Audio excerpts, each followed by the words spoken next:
And किया था। अभी हम चैप्टर 8 को स्टार्ट करने लगे हैं इंशाल्लाह। हम इसका थोड़ा सा इंटरव्यू देखते हैं। चैप्टर 8 हमारा types of utility programmes and operating system. अब ये बड़ा इंटरेस्टिंग सा चैप्टर है। हम चीज़ों को वन बाय वन मेजॉरिटी की तरफ लेके चल रहे हैं चैप्टर बाय चैप्टर। तो हमने, आपको याद होगा, लास्ट क्लासेस में पढ़ा था कि बेसिकली जो सॉफ्टवेयर्स होते हैं वो दो तरह के होते हैं। एक सिस्टम सॉफ्टवेयर होते हैं, एक एप्लीकेशन सॉफ्टवेयर होते हैं। ये एक सिस्टम प्रोग्राम होते हैं, एक एप्लीकेशन प्रोग्राम होते हैं। अब इसमें जो तो सिस्टम सॉफ्टवेयर हैं, इसका मतलब है उनका लिंक जो है वो सिर्फ और सिर्फ हमारे हार्डवेयर कंपोनेंट्स के साथ है,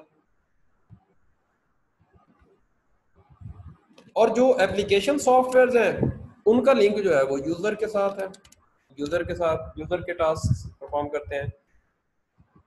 तो सेम इसी तरह हमारा आज का जो है ये असल में utility programme and operating system, ये सिस्टम सॉफ्टवेयर के अंदर आते हैं।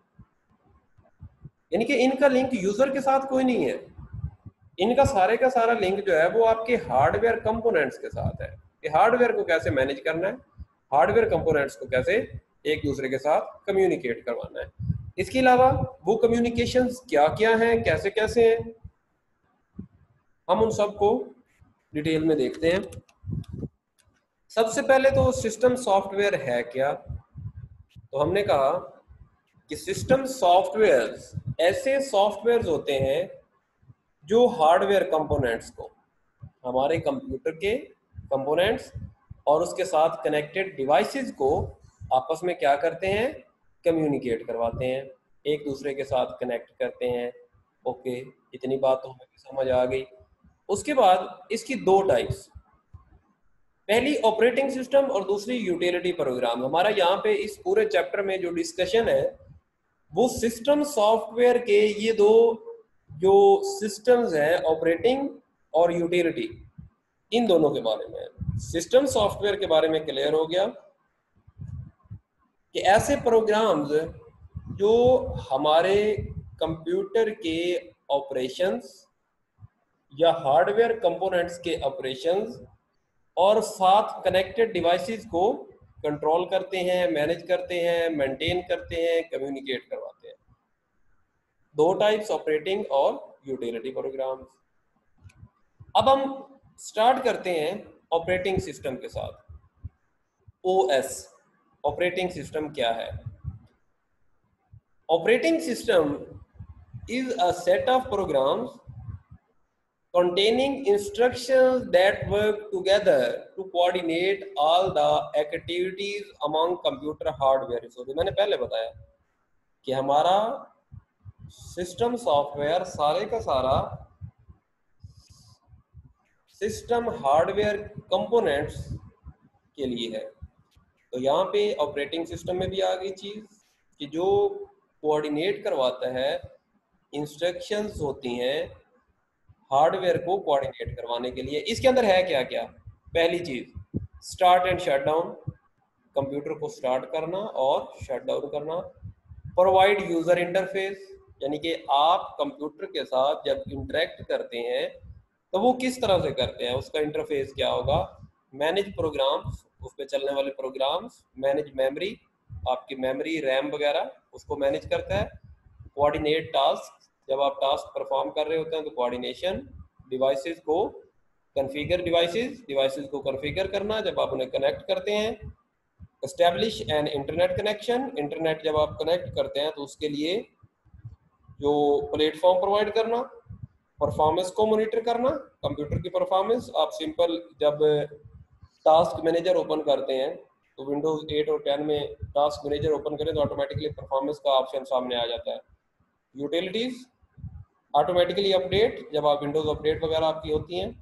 कंट्रोल अ नेटवर्क, नेटवर्क में अगर आप हैं तो नेटवर्क को कंट्रोल करना जहाँ पे सर्वर क्लाइंट बेस मॉडल काम कर रहे होते हैं। और एडमिनिस्टर सिक्योरिटी, आपके जो सिस्टम के रिस्क हैं उन्हें कम मिनिमाइज करना, उन्हें खत्म करना। ये सारे के सारे जो फंक्शंस हैं ये परफॉर्म करता है ऑपरेटिंग सिस्टम, और हम इंशाल्लाह वन बाय वन इनको देखेंगे अब डिटेल के साथ। ये एक छोटी सी डायग्राम है कि किस तरह से ऑपरेटिंग सिस्टम ये सारे फंक्शंस परफॉर्म करता है, जिनकी डिटेल हम देखने वाले हैं। ऑपरेटिंग सिस्टम की डिटेल में जानने से पहले हम ये देख लें कि कंप्यूटर में एक वर्ड यूज होता है बूट का। तो बूट का मतलब क्या है, कंप्यूटर में बूट का मतलब क्या है? तो सादा लफ्जों में बूट का मतलब है कंप्यूटर को स्टार्ट करना या रीस्टार्ट करना, इसे हम बूट कहते हैं, बूटिंग।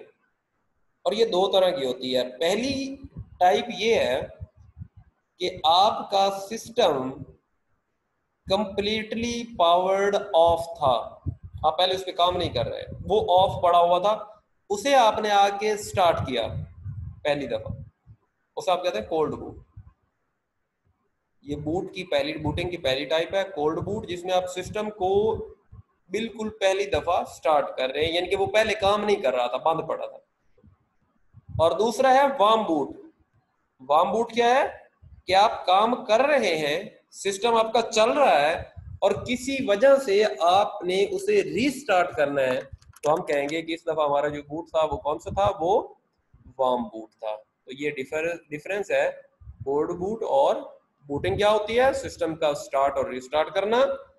अगर सिस्टम पहली दफा हो रहा हो स्टार्ट तो वो कोल्ड बूट, और अगर पहले से चलते हुए सिस्टम को रीस्टार्ट किया जाए तो वो वार्म बूट होता है।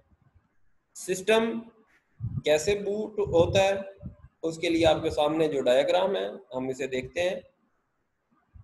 पहले स्टेप में पावर सप्लाई के पास पावर पहुंचती है और वो कंपोनेंट्स को एक सिग्नल भेजती है, पावर सिग्नल। वो पावर सिग्नल प्रोसेसर के पास पहुंचता है तो प्रोसेसर रोम को ढूंढता है जिसके पास बायोस है। बायोस क्या होती है? Basic input output system. जब प्रोसेसर को बायोस मिल जाता है तो स्टेप 3 में बायोस पोस्ट परफॉर्म करता है, पावर ऑन सेल्फ टेस्ट। उसके बाद क्या होता है? स्टेप 4 में पोस्ट CMOS चिप जो है उसके साथ डाटा को चेक करता है, कंपेयर करता है CMOS चिप के साथ।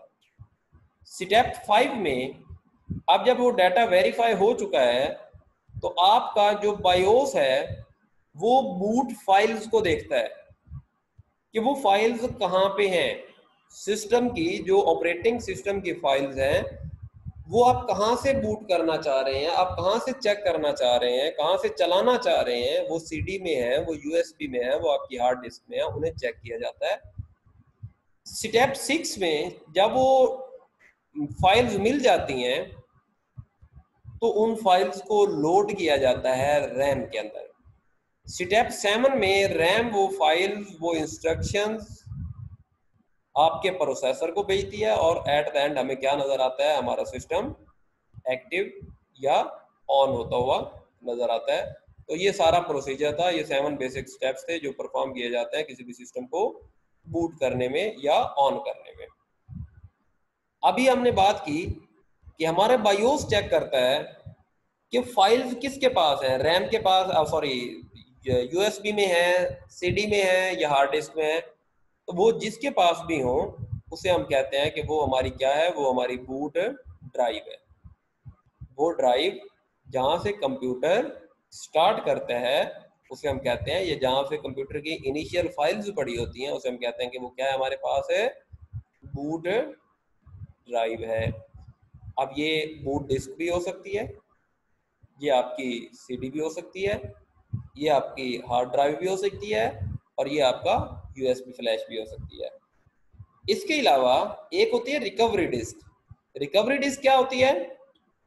देखिए आपने विंडोज इंस्टॉल की हुई है, आपका ऑपरेटिंग सिस्टम चल रहा है, लेकिन किसी वजह से उसकी कुछ फाइल्स मिस हो गई हैं और वो अपनी वर्किंग प्रॉपर नहीं कर पा रहा। तो ऐसी कंडीशन में क्या होगा? आपको रिकवरी डिस्क की जरूरत पड़ेगी उसके अंदर वो फाइल्स होंगी जो आपके सॉफ्टवेयर से मिस हो गई या डैमेज हो गई। जब आप उन्हें रिकवरी की कमांड देंगे तो बाकी सारा सॉफ्टवेयर आपका वही रहेगा, सिर्फ वो वाली जो फाइल्स हैं वो आपकी उस डिस्क से दोबारा आपके सॉफ्टवेयर में इंक्लूड हो जाएंगी। उसके बाद बेटा ऑपरेटिंग सिस्टम के फंक्शंस में जब हम शट डाउन की, बूट का मतलब क्या था, कंप्यूटर को स्टार्ट करना। अब कंप्यूटर को बंद करने के लिए दो बेसिक मेथड्स हैं, पहला स्लीप मोड और दूसरा हाइबरनेट मोड। इसके अलावा तो आपको पता है ना डायरेक्ट शट डाउन होता है। स्लीप मोड की अगर हम बात करें तो स्लीप मोड में आपका सिस्टम जिस पे आप काम कर रहे हैं उसमें जो प्रोग्राम्स आपने ओपन किए हुए हैं उन प्रोग्राम्स को एज इट इज चलने दिया जाता है। आपको पता है कि जब भी कोई प्रोग्राम चल रहा हो वो रैम में मौजूद होता है, तो उन्हें एज इट इज रैम में रहने दिया जाता है और बाकी जितने भी हार्डवेयर कंपोनेंट्स हैं उनकी पावर या तो मिनिमाइज कर दी जाती है या जीरो कर दी जाती है। इससे क्या होता है, हमारे सिस्टम को थोड़ा रेस्ट मिल जाता है और हमारी एनर्जी एफिशिएंसी बढ़ जाती है, हम एनर्जी सेव कर लेते हैं। अब हाइबरनेट को स्लीप में सारी फाइल्स आपकी रैम में रहती हैं, परमानेंट स्टोर नहीं होती, टेम्परेरीली स्टोर होती हैं। हाइबरनेट में सिस्टम आपकी सारी ओपन फाइल्स को पहले हार्ड डिस्क में जाके सेव करता है, उसके बाद पावर कट करता है। स्लीप में परमानेंट सेव नहीं की गई, जबकि हाइबरनेट में परमानेंट उन्हें सेव कर दिया जाता है और उसके बाद जाके जो पावर है उसे कट किया जाता है। उसके बाद हमारे पास इंटरफेसेस की बात आती है, यूजर इंटरफेस। आपको याद होगा अभी थोड़ी देर पहले जब हमने ये चैप्टर स्टार्ट करने लगे थे ना, तो वहां पे हमने देखा था, तो मैंने आपको बताया था कि इंटरफेस आपका इंटरेक्शन होता है सिस्टम के साथ। यूजर का सिस्टम के साथ होने वाला इंटरेक्शन यूजर इंटरफेस है। User interface controls how you enter data instruction and how information is displayed on the screen, कि आपका उसके साथ कम्युनिकेशन किस तरह से हो रही है। इसके दो बेसिक मेथड हैं, पहला GUI और दूसरा command base interface. GUI stands for graphical user interface. सबसे सादा अल्फाज में GUI या ग्राफिकल यूजर इंटरफेस का मतलब है कि चीजें आपको तस्वीरी शक्ल में, ग्राफिक्स में, पिक्टोरल फॉर्म में नजर आती हैं। आप देख के चीज को पहचान सकते हैं, उसे ओपन कर सकते हैं, उसे एक्सेस कर सकते हैं। जबकि जो दूसरी टाइप का इंटरफेस है जिसका नाम अभी हमने कहा कि कमांड बेस इंटरफेस होता है, उसमें ये चीजें हमें नजर नहीं आती। उसमें ये चीजें हमें कमांड्स की फॉर्म में लिखनी पड़ती हैं। हम वो कमांड लिखते हैं, उस कमांड को लिखने के बाद चेक किया जाता है कि हमारी फाइल्स एक्सेस हुई या। इसके लिए प्रॉब्लम ये होता है, कमांड बेस इंटरफेस थोड़ा सा मुश्किल होता है, इसलिए हम प्रेफर करते हैं अपना GUI को। कमांड बेस में प्रॉब्लम ये होता है कि अगर कमांड भूल गई, आपने प्रॉपर एड्रेस ना दिया, जिस तरह ये एड्रेस दिया गया है, तो आपकी फाइल्स ओपन नहीं होंगी और फाइल्स आपको विजिबल भी नहीं होती कमांड बेस इंटरफेस के अंदर।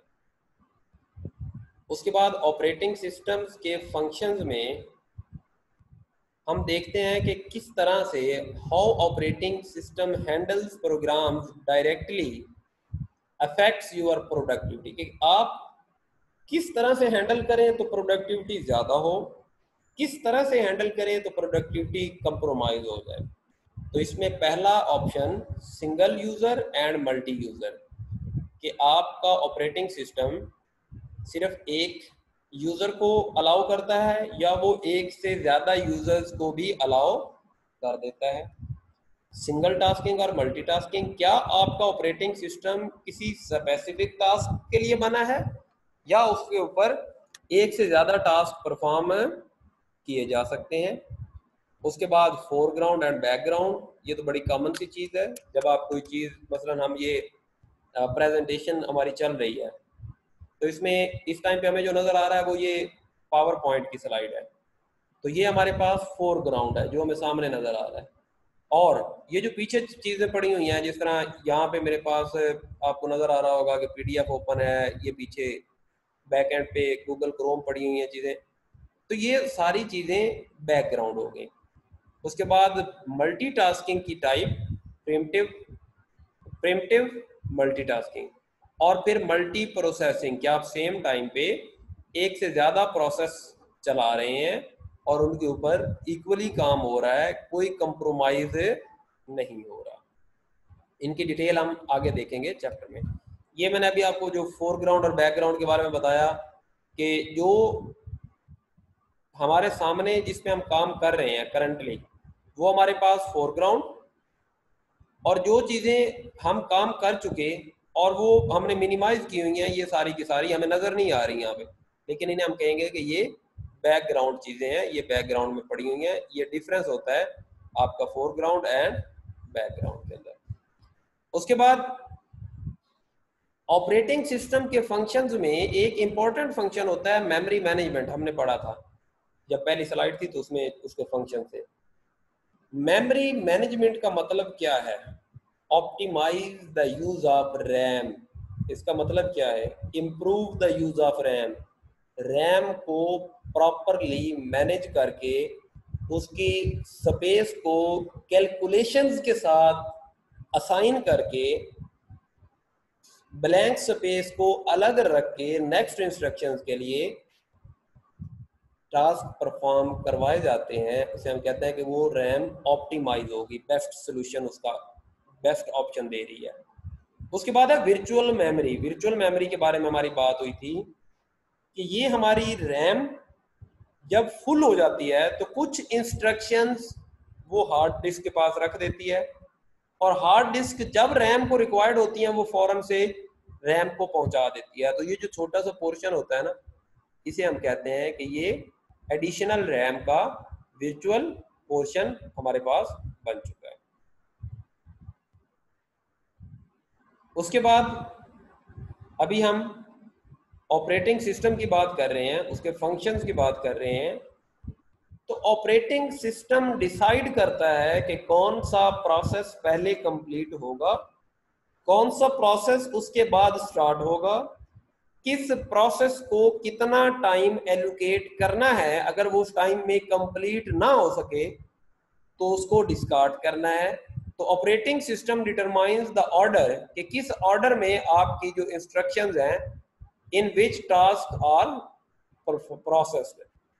ये नजर आ रहा होगा आपको, डॉक्यूमेंट्स प्रिंटिंग के लिए भेजे गए, प्रिंटिंग हार्ड डिस्क ने उन्हें ट्रांसफर कर दिया प्रिंटर पे, और ये नीचे एक क्यूब लगी हुई है आपके, ये देखें प्रिंटिंग होने वाली जितनी भी इंस्ट्रक्शंस हैं उनकी, वो स्पूलर लगा हुआ है, एक क्यूब बनी हुई है जिसमें वो वन बाय वन जिस तरतीब से वो आ रही हैं उसी तरतीब से वो प्रिंट होती जाएंगी। तो ये सारे टास्क जो है ये परफॉर्म करता है आपका ऑपरेटिंग सिस्टम। रिस्पॉन्सिबल होता है इन टास्क के लिए, जिसमें कि कौन सा प्रोसेस कहाँ पे परफॉर्म होना है, उस प्रोसेस को कैसे परफॉर्म करना है, ये सारी चीज़ें देखी जाती हैं।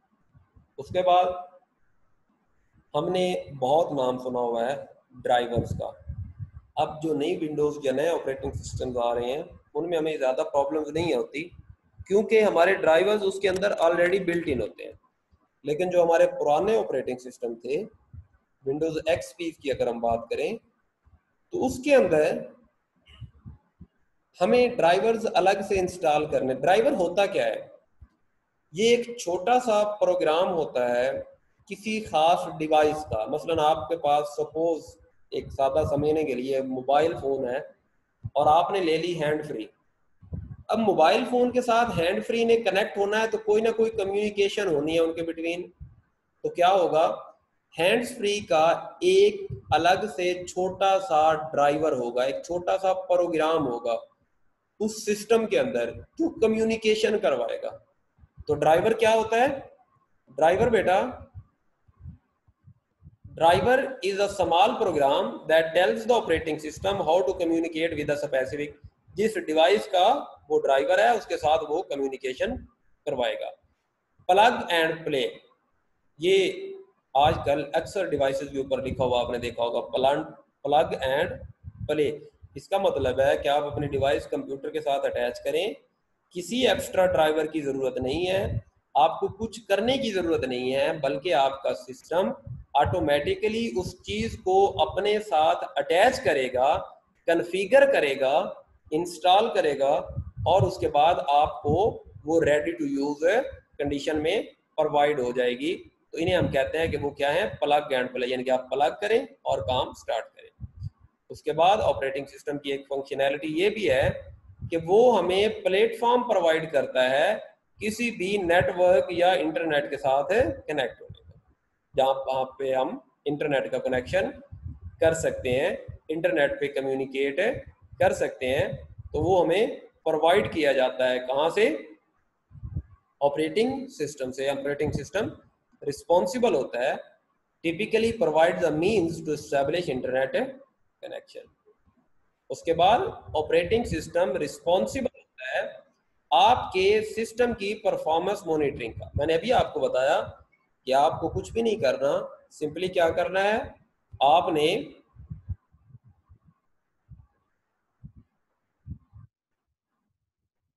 कंट्रोल ऑल्ट प्लस डिलीट ये आप दबाएंगे तो आपके पास टास्क मैनेजर ओपन हो जाएगा। उसमें आप देखिएगा कि आपके सामने परफॉर्मेंस मॉनिटरिंग का ऑप्शन आ रहा होता है, वहां पे आपको दिखा रहा होगा कि आपकी रैम कितनी यूज हो रही है, प्रोसेसर कितना यूज हो रहा है, और आपकी डिस्क कितनी यूज हो रही है, नेट की कितनी स्पीड यूज हो रही है। तो ये सारी चीजें आपको वहां पे उसकी पूरी की पूरी परफॉर्मेंस जो है वो एनालाइज, कौन सा फंक्शन, कौन सा प्रोग्राम कितने रिसोर्सेज कंज्यूम कर रहा है, ये सारी की सारी डिटेल्स वहां पे आपके पास मौजूद होंगी। उसके बाद ऑपरेटिंग सिस्टम के फंक्शनैलिटीज में जो यूजर को वो फंक्शनैलिटीज, एक तो वो करता है ना कि अपने हार्डवेयर कंपोनेंट्स के साथ कुछ चीजें वो यूजर को भी प्रोवाइड करता है। तो यूजर को प्रोवाइड होने वाली चीजों में पहला मैनेजिंग फाइल, जो आप फाइल्स रखते हैं उन्हें मैनेज करता है। सर्चिंग फॉर फाइल्स, आप कोई भी फाइल आपने रखी हुई है ना, तो आप कंट्रोल F प्रेस करते हैं तो सर्च का ऑप्शन आ जाता है, वहां से सर्च कर, वो ऑपरेटिंग सिस्टम करता है। व्यूइंग इमेजेस, बगैर कोई एक्स्ट्रा एप्लीकेशन सॉफ्टवेयर के आप इमेजेस को व्यू कर सकते हैं। सिक्योरिंग अ कंप्यूटर, किसी भी कंप्यूटर के अंदर आने वाले थ्रेड्स चाहे वो इंटरनल हो या एक्सटर्नल, उन सबको चेक किया जाता है। उसके बाद अनइंस्टॉलिंग प्रोग्राम्स, अगर आपके पास कोई एक्स्ट्रा प्रोग्राम्स हो गए हैं तो उन प्रोग्राम्स को अनइंस्टॉल करने के option. Cleaning up disk, disk के अंदर अगर कुछ एक्स्ट्रा चीज़ें आ गई हैं तो उन्हें क्लीन करना, जिनकी आपको ज़रूरत नहीं है, ये जो आपने ज़्यादा टाइम से यूज़ नहीं की हुई, तो उन्हें हम कहते हैं वो क्लीनिंग अप डिस्क होगी। उसके बाद एक इंपॉर्टेंट चीज़ है डीफ्रैगमेंटिंग डिस्क। ये डीफ्रैगमेंटिंग का मतलब क्या है, आपने अक्सर देखा होगा, अगर हम बात करें, हम घर में जाते हैं ना, मसलन हमारा एक रूम है, हम अपने रूम पे जाते हैं तो जहाँ पे जो चीज़ आती है वो चीज़ वहीं पे फेंक दी जाती है। अगर हम एक दिन उस रूम में आते जाते रहे ना तो शाम तक वो देखने के काबिल नहीं होता। उसके बाद हमारे यहाँ हमारी मदर या काम वाली रूम का एक विजिट करती है और चीज़ों को प्रॉपरली अरेंज करके उनकी प्लेस में रख देती है। उससे क्या होता है, वो जो पूरा कमरा हमने भरा हुआ होता है उसकी बजाय वो रैक्स में चीज़ें अरेंज होकर रखी होती हैं, बाकी सारी की सारी स्पेस अवेलेबल। इसी तरह जब हम डिवाइस पे अपनी हार्ड ड्राइव पे डिस्क पे चीज़ें स्टोर करते हैं तो वो रैंडम होती हैं, कोई चीज़ कहीं पे, कोई कहीं पे, कोई कहीं पे। तो डीप फ्रैगमेंटिंग का ऑप्शन क्या करता है कि ये उन सारी चीज़ों को कंबाइन करता है, इकट्ठा करके जोड़ के एक साइड पे रख देता है और बाकी स्पेस जो है उसे हमारे लिए अवेलेबल कर देता है। इसके बाद डायग्नोजिंग प्रॉब्लम्स, ऑपरेटिंग सिस्टम की फंक्शनैलिटी है कि ये जितने भी प्रॉब्लम्स होते हैं उनको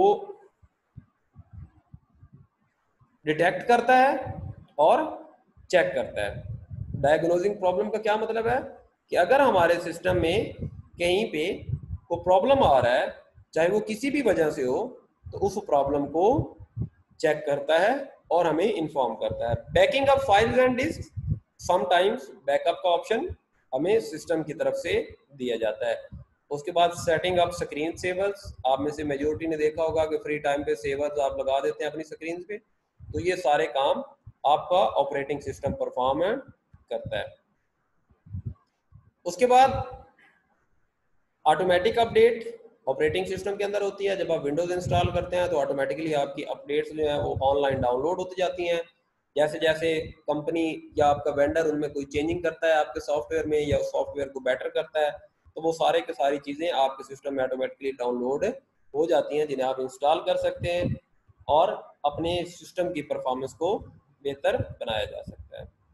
उसके बाद ऑपरेटिंग सिस्टम्स में जब हम मल्टी यूज़र की बात करते हैं तो उसमें हमारे पास ज़्यादातर वो वाले ऑपरेटिंग सिस्टम आते हैं जो सर्वर बेस है।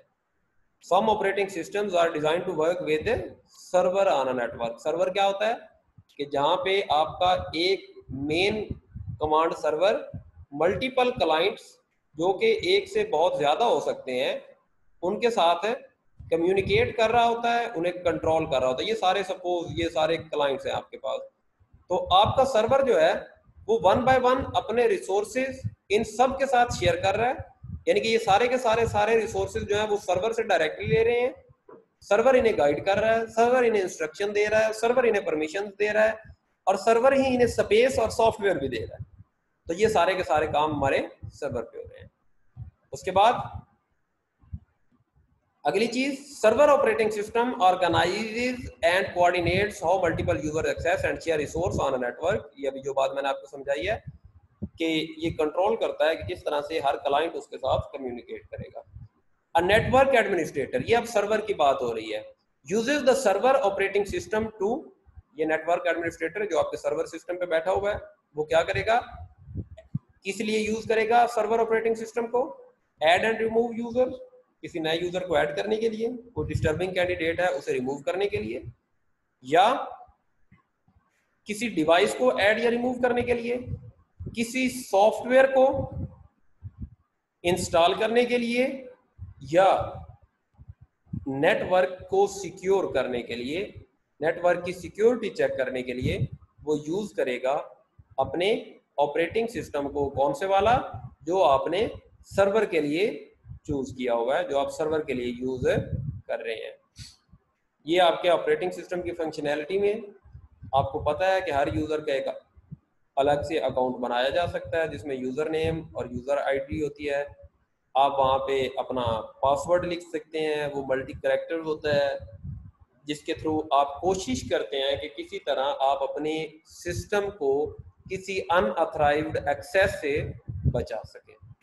उसके बाद यहाँ पे आपके सामने कुछ कैटेगरीज हैं ऑपरेटिंग सिस्टम्स की और उनकी डिटेल्स हैं। स्टैंड अलोन में डॉस आता है, विंडोज आती है, 7, एक्स, लिनक्स, यूनिक्स।